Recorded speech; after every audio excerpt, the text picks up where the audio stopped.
14 Days Conditioning Guide.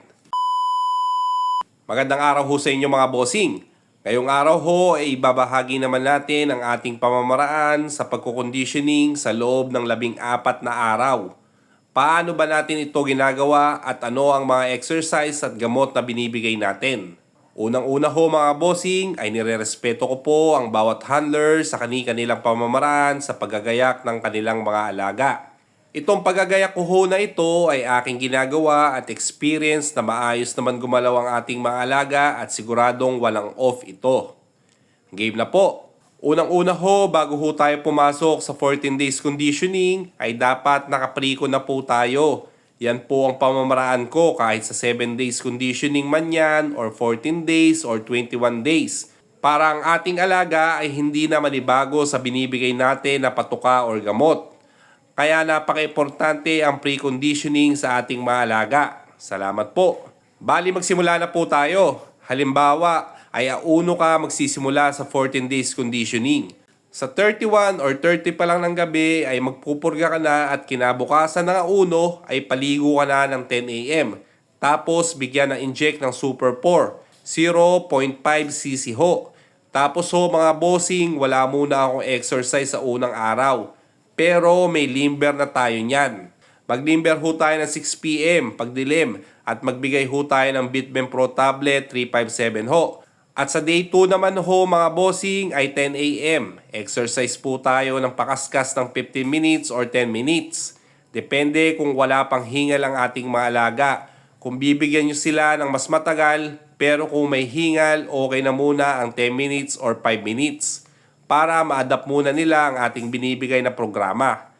Pagkaraan ng kaskas ho ay flying pen ng 15 minutes. Tapos balik ng cord ho tayo. Then 3 p.m. ay sampi po tayo. 2 angat lang ho ay okay na.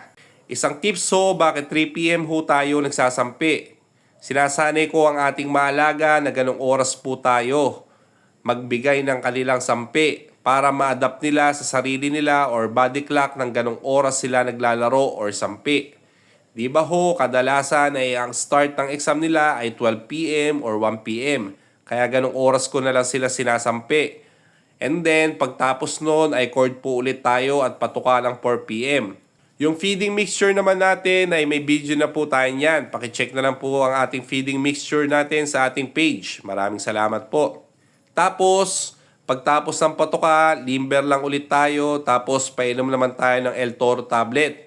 Bali, ganyan po ang sistema natin sa bawat araw ng exercise nila. Pero, maliban lang ho sa gamot na binibigay natin. Sa day 3 po ay same ng exercise. Tapos, wala muna tayo ibibigay ng gamot sa kanila. Bali, day 3, kaskas ng 10 a.m.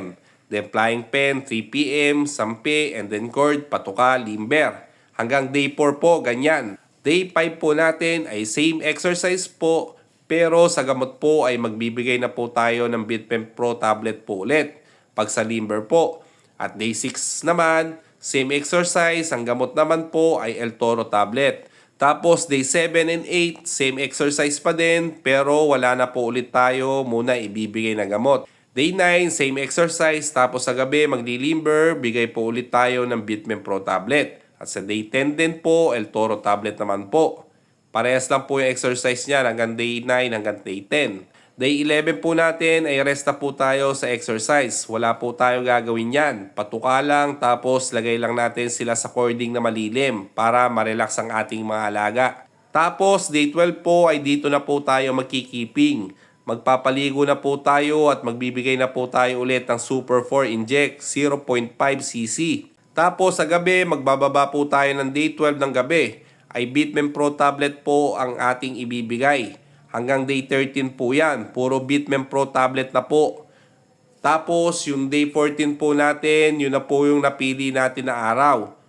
Bali, ito po yung pamamaraan natin sa 14 days conditioning mga bossing. Sana po makatulong sa inyo. Maraming salamat po. God bless po. Thank you. Pakishare po ang ating video.